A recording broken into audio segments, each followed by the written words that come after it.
Hi.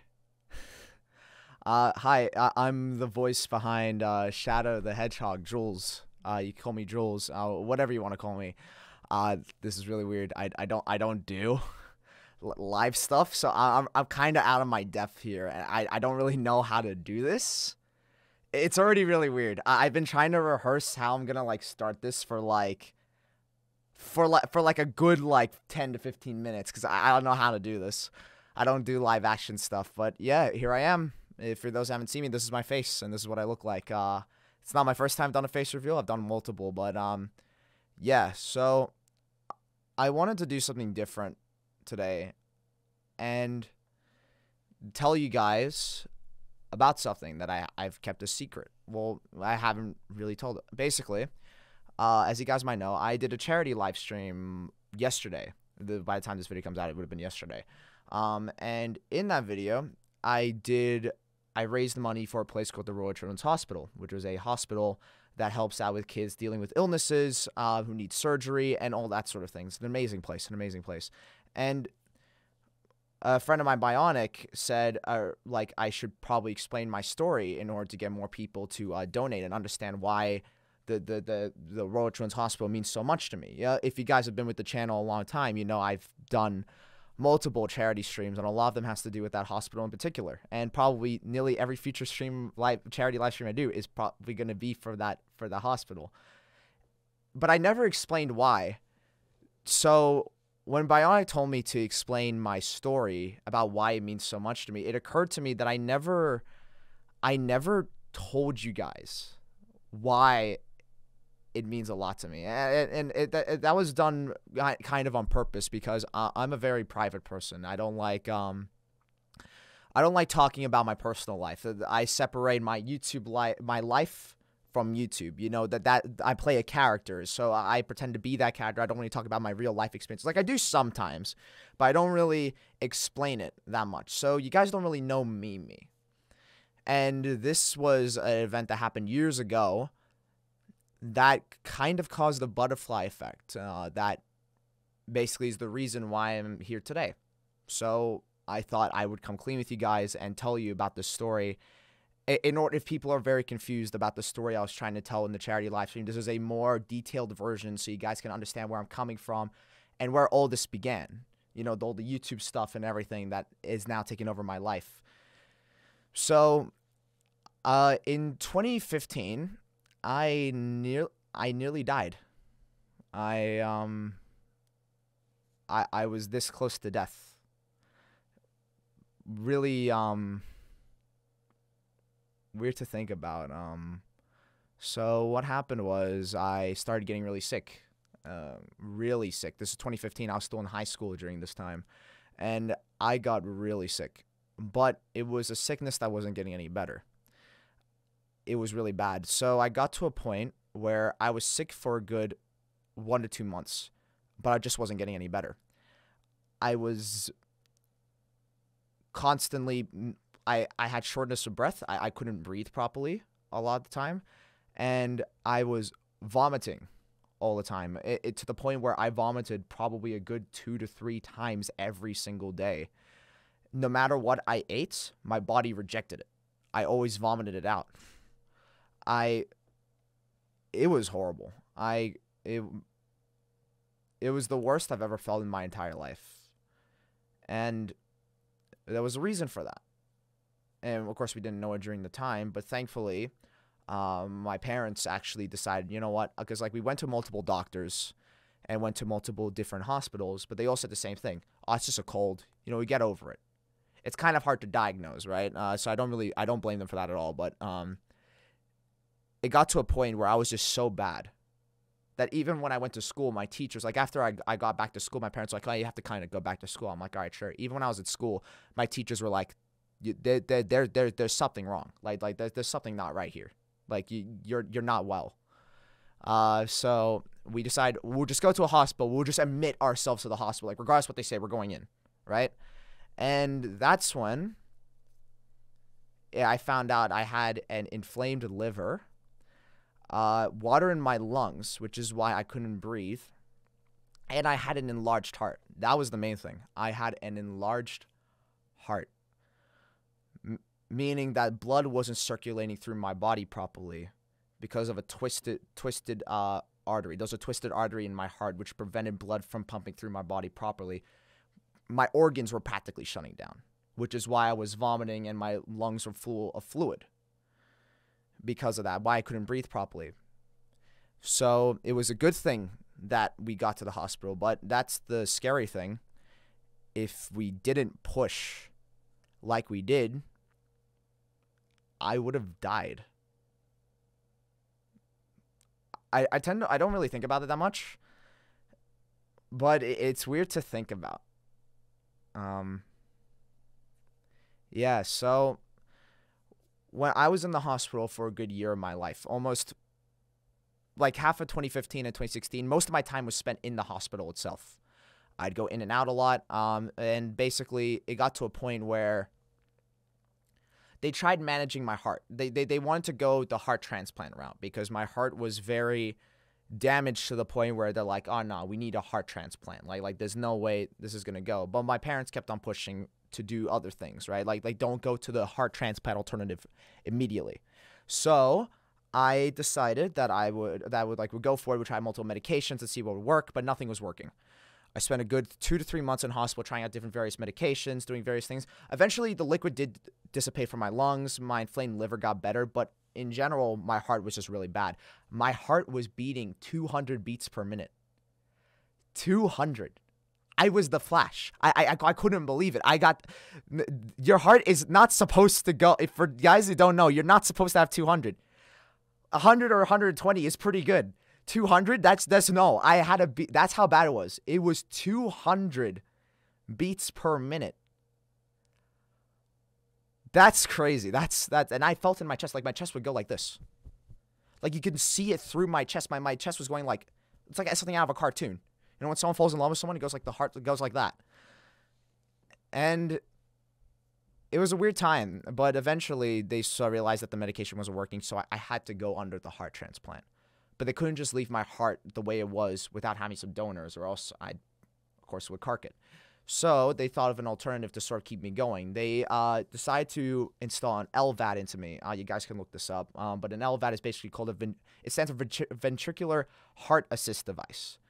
And it's supposed to help with my heart pumping blood through my body. So it acts as like an artificial valve or artificial artery in my heart that allows it to pump blood properly through my body. However, it's not like a permanent solution. I'm not supposed to have that thing in me constantly 24/7. It's not like a it's similar to a pacemaker, but it's not really a pacemaker.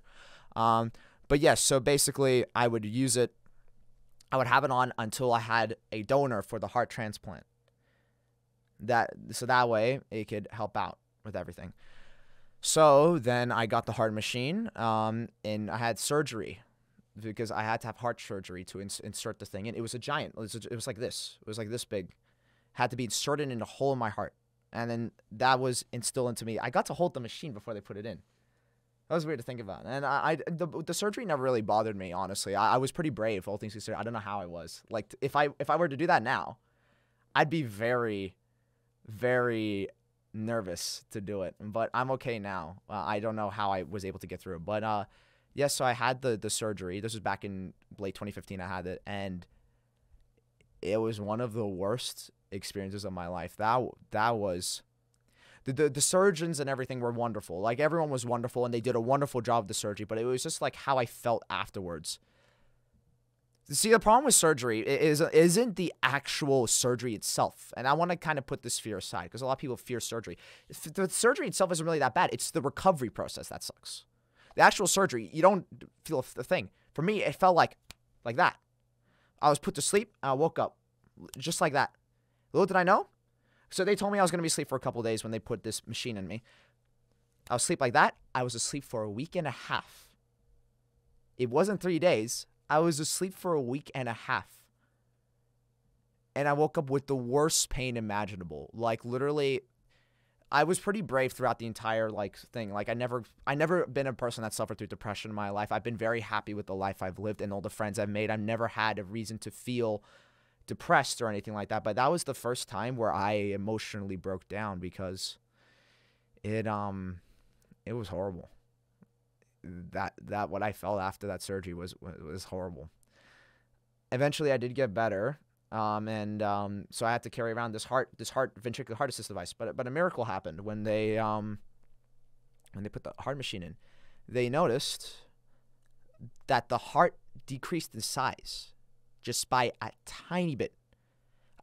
But that was enough for the doctors and everything to be like, let's see where this goes. So turns out that the VAD, the ventricular heart assist device they gave me, was actually helping with decreasing my heart size. And that doesn't happen. Like, that's not, that doesn't happen. This is the first time they've ever seen that. First time they've ever seen that. So I went through a whole year of having this heart machine with me for a whole year. I didn't go to school, so I missed out on an entire year of school. And I was at home for practically almost like all of 2016. And I had this heart machine on me to help with my blood pumping through my body. And every month they did a checkup on me, the heart decreased in size over and over again. So they decided, we won't go with the heart transplant. We'll see how this goes. So I was removed off the list. And by a miracle, at the end of 2016, my heart decreased in size to the point where they could remove the machine and my heart would be normal. I wouldn't have to have a heart transplant. I could keep the heart I have right now. I survived. I survived. That I'm getting emotional thinking about it. I kept my heart, and that hospital is the reason why I'm alive right now. The Royal Children's Hospital. My life was saved because of them. I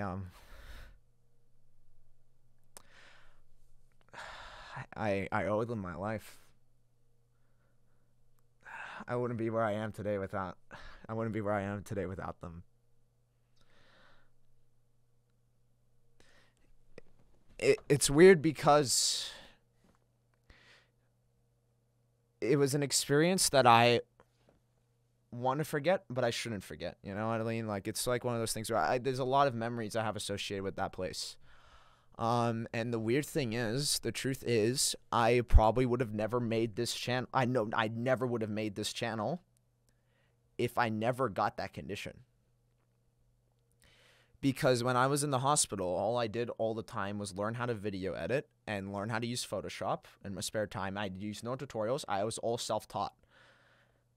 And I got to home it because I did YouTube, of course. I did YouTube back then, but I never took it seriously. But that was the time where I really experimented with thumbnails, video editing. And then I got to a point where I learned how to use it properly. So that encouraged me. I made my first character channel. I made a character channel back then. It exploded in popularity, and that was great and all. And then I decided to make Shadow. It's where I am today.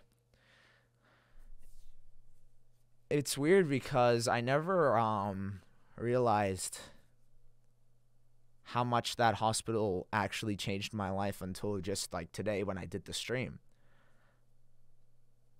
I really think about how my presence has changed people's lives. I don't really like, I don't tell.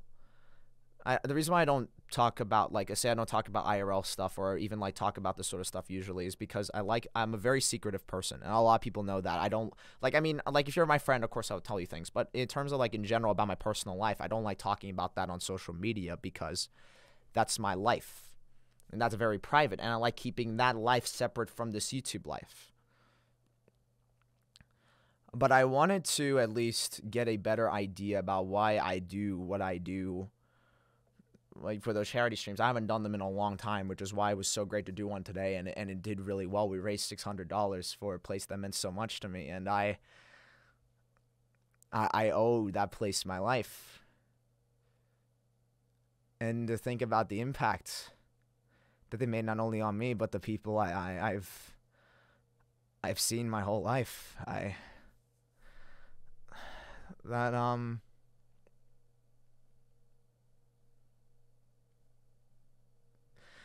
that's really that's really nice. But I appreciate you all so much for being there and supporting me and watching my videos. It really means a lot. Ever since I was a child, that is all I've wanted to do.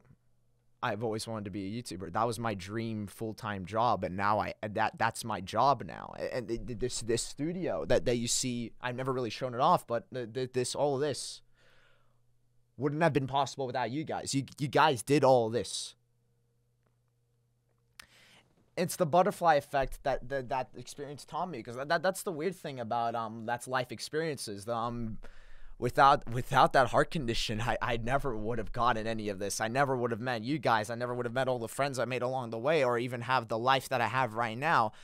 And that's so weird to think about. That's so weird.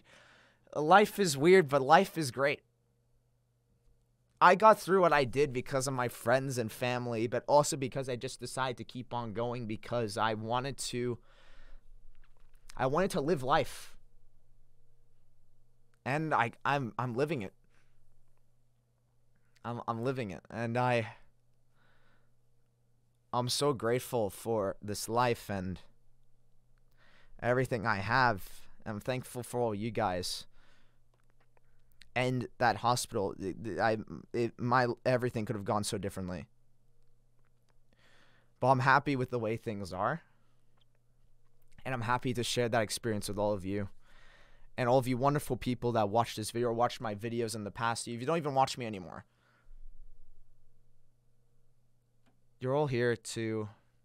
Sorry, I just saw something. I think there's snot in my nose. I swear, if that snot was there for like the entire time I recorded this, that's gonna be cringe. It's gonna be like that scene in Batman vs Superman where like Lex said they're coming, and then you see like snot coming out of his nose.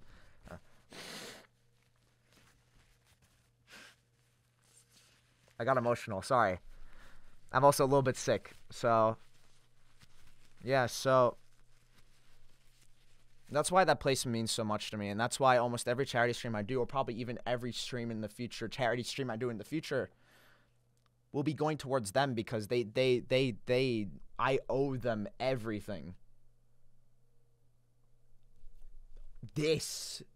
My life, this YouTube channel, all the friends I made now, I owe almost all of it to them.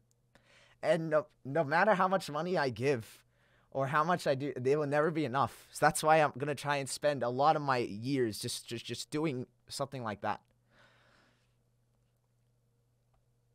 Thank you for helping me, supporting me, watching my videos, because it means the world. It means the world. Like, I don't know you guys, to tell you the truth. I don't know who you guys are.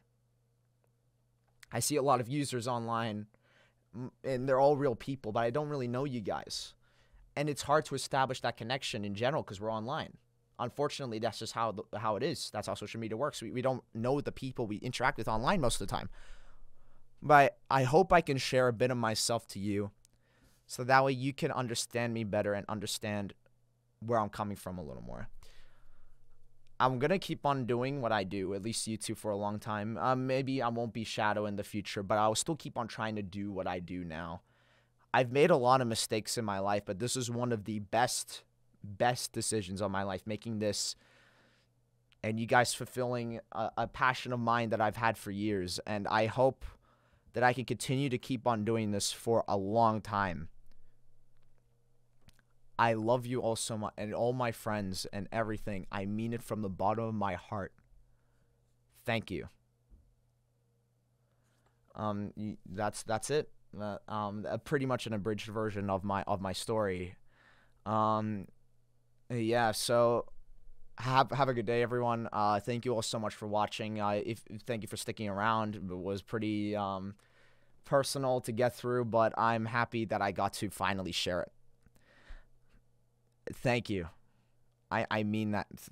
I mean that from the absolute bottom of my heart. Thank you.